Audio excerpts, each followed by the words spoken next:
rôle de l'actrice de soi pour les autres. Blonde, enivrante d'un abandon de soi par soi, sur la scène de l'homme, le lapin du Kennedy, selon sa femme. La femme construite devant l'homme espéré. 2 points. Désespoir assuré. Point. C'est que plus passe au naturel dans l'artefact une femme ou un homme, plus demeure au fond une enfant abandonnée en définitive par elle-même. Norma, petite bête terrée, regarde Marilyn avec un effroi d'autant plus grand que celle-ci devient l'effet d'un art, avant tout phallographique. Le plus beau cul de la profession, selon Groucho-Marx. Plus Marilyn est parfaitement montée, plus Norma tremble. Quand Marilyn se met à nu, Norma se dénude à l'intérieur. D'un côté, on a la nudité d'une icône qu'on baise. Mais qu'est-ce que baiser une icône? De l'autre, une dénudation de soi, effroyable, abandonnée de tous, strictement interdite de parole, du moins iconique. C'est toute la vie de Marilyn qu'on arrive à être scénique. Le cinéma ne vient qu'après. Puis le théâtre. Elle se fait un corps de scène au quotidien. Ou un cul, comme dit Groucho, pas du tout drôle. Comme s'il pouvait y avoir un cul de la profession. Un cul professionnel incluant le corps entier qui tienne lieu de chair suffisante. Il trempait sa moustache dans le beurre de sa connerie, ce Marx. Et les Brothers Kennedy, à nu, Norma ne semble plus surgir que dans une panique grandissante. Peu de cinéma où joue quelque chose d'elle.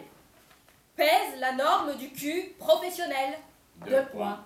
Inatteignable comme signe d'un idéal. Point. Ouais. Toute la scène de la vie devient comme un cul sans borne qu'on pèse sans pouvoir le saisir, au milieu des images de soi et d'autres valant pour soi. Ainsi, Kennedy le lapin, 2 points. pouvoir, argent, comme cul céleste. Un bésodrome iconique dénie le corps d'une enfant. Chair palpitante, que même un Arthur Miller manque. Trop tard? Une enfant n'attend pas qu'on la baise, mais qu'on l'aime. Jusqu'au bout, il y a un reste de Norma dans Marilyn, que rien ne parvient à faire taire, qui hurle son abandon sans fin. On m'a abandonnée jusqu'au point où, m'abandonnant moi-même, je me suis livrée à l'homme des hommes, à leur auto-mystification sexuelle, pour devenir la femme des femmes, idéale, incarnée, cul d'âme, scène d'érection de leur statue vivante, en m'auto-mystifiant, non sans espérer en retour une reconnaissance de la petite fille tremblant en moi, seule chair de mon nom, irréductible à la norme. J'ai espéré en vain. Ceux qui m'ont vraiment aimé n'arrivaient plus à m'atteindre. J'avais moi-même banni Norma. Elle ne venait plus que comme une folle avec d'insupportables déchirements ou caprices. Un déchet de l'artefact, Marilyn, attentant à la perfection de son naturel. Tu espérais être sauvée par le théâtre. Voulez jouer Shakespeare? Mais même Lee Strasberg t'a trahi. Il a thésaurisé les breloques de ton mythe, au lieu, comme tu le désirais, de les distribuer à tes amis. Le bésodrome épanoui du pouvoir, de l'argent, n'admet guère de faille. Du moins, aucune n'en sort indemne. Au jeu de la pureté mythique, tu as perdu la vie, Norma. Comme les lapins Brothers, empêtrés dans on ne sait quel marécage de subtilité tordue, de grossièreté raffinée, de violence éthique. Sauf que du lapin, chasseur chassé, tu fus la proie consentante et, plus encore, collaborante. Tu pris ta part au charme puissant, à l'érection du clapier, adorant ses réflexes dorés jusqu'à espérer en devenir un comme immortel aux yeux de tous les mâles et appendice de l'autre sexe.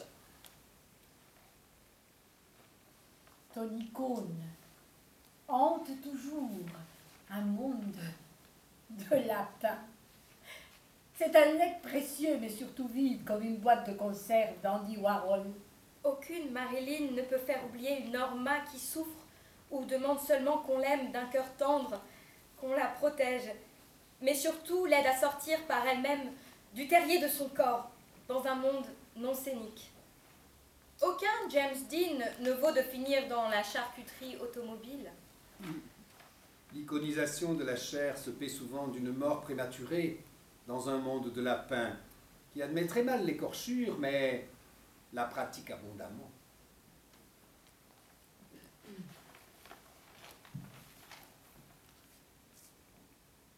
Marilyn valait mieux que des pénisses de Kennedy, car, même tragiquement, elle garda vivante en elle la petite fille qui, pour l'essentiel, dont sa mort ne pouvait pas dépendre d'un bâton à sonnette.